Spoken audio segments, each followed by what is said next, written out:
ಕನ್ನಡಿಗರಿಗೆ ಉದ್ಯೋಗ ಮತ್ತು ಬಡ್ತಿ ಪರೀಕ್ಷೆಗಳಲ್ಲಿ ಅನ್ಯಾಯವನ್ನ ಮಾಡಲಾಗ್ತಿದೆ ಎನ್ನುವ ಆರೋಪ ಕೇಳಿ ಬರ್ತಾ ಇದೆ.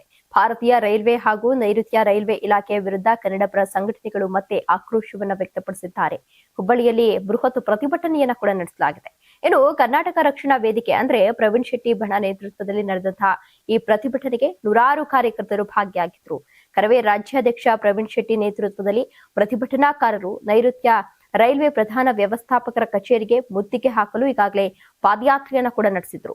ಇನ್ನು ರೈಲ್ವೆ ಇಲಾಖೆಯ ನೇಮಕಾತಿ ಹಾಗೂ ಬಡ್ತಿ ಪರೀಕ್ಷೆಗಳಲ್ಲಿ ಕನ್ನಡ ಭಾಷೆಗೆ ಸಮರ್ಪಕ ಅವಕಾಶವನ್ನ ನೀಡಲಾಗ್ತಿಲ್ಲ ಎಂಬುದು ಪ್ರತಿಭಟನಾಕಾರರ ಪ್ರಮುಖ ಆರೋಪ ಆಗಿದೆ. ಕನ್ನಡಿಗರ ಹಿತಾಸಕ್ತಿಯನ್ನ ಕಡೆಗಣಿಸಿ ಪರೀಕ್ಷಾ ವ್ಯವಸ್ಥೆಯನ್ನ ರೂಪಿಸಲಾಗ್ತಾ ಇದೆ ಎಂದು ಆರೋಪಿಸಿದ ಅವರು ರಾಜ್ಯದ ಅಭ್ಯರ್ಥಿಗಳಿಗೆ ಸಮಾನ ಅವಕಾಶವನ್ನ ಒದಗಿಸಬೇಕೆಂದು ಒತ್ತಾಯಿಸಿದ್ದಾರೆ. ಪ್ರತಿಭಟನಾಕಾರರ ಪ್ರಕಾರ ಕನ್ನಡ ಪರ ಸಂಘಟನೆಗಳು ಆಕ್ಷೇಪವನ್ನ ವ್ಯಕ್ತಪಡಿಸಿದಾಗ ಮಾತ್ರ ಪರೀಕ್ಷೆಗಳನ್ನ ತಾತ್ಕಾಲಿಕವಾಗಿ ರದ್ದುಪಡಿಸಲಾಗುತ್ತೆ ಅಥವಾ ಮುಂದೂಡಲಾಗುತ್ತೆ. ಆದ್ರೆ ಬಳಿಕ ಅದೇ ರೀತಿಯ ಕ್ರಮಗಳನ್ನ ಮುಂದುವರಿಸಲಾಗುತ್ತಿದೆ ಎಂದು ಕನ್ನಡಪರ ಸಂಘಟನೆಗಳು ಈಗಾಗಲೇ ಆರೋಪವನ್ನ ಮಾಡಿವೆ.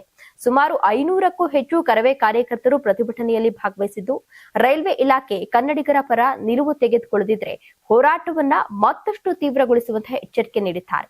ಪ್ರತಿಭಟನೆ ಹಿನ್ನೆಲೆಯಲ್ಲಿ ನೈಋತ್ಯ ರೈಲ್ವೆ ಪ್ರಧಾನ ವ್ಯವಸ್ಥಾಪಕರ ಕಚೇರಿ ಸುತ್ತಮುತ್ತ ಬಿಗಿ ಪೊಲೀಸ್ ಬಂದೋಬಸ್ತನ್ನ ಕೂಡ ಕಲ್ಪಿಸಲಾಗಿತ್ತು. ನೀವು ಸಣ್ಣ ಆಗ್ಬೇಕಲ್ವಾ? ಅದು ಒಂದು ಉತ್ತಮ ಆಹಾರದಿಂದ ಸಣ್ಣ ಆಗ್ಬೇಕಲ್ವಾ? ಪ್ರತಿದಿನ ನಮ್ಮ ಜೀನಿ ಸ್ಲಿಮ್ ನ ಯೂಸ್ ಮಾಡಿ ಯಾವುದೇ ಸೈಡ್ ಎಫೆಕ್ಟ್ ಇಲ್ದಂಗೆ ನೀವು ಸಣ್ಣ ಆಗ್ತೀರಾ.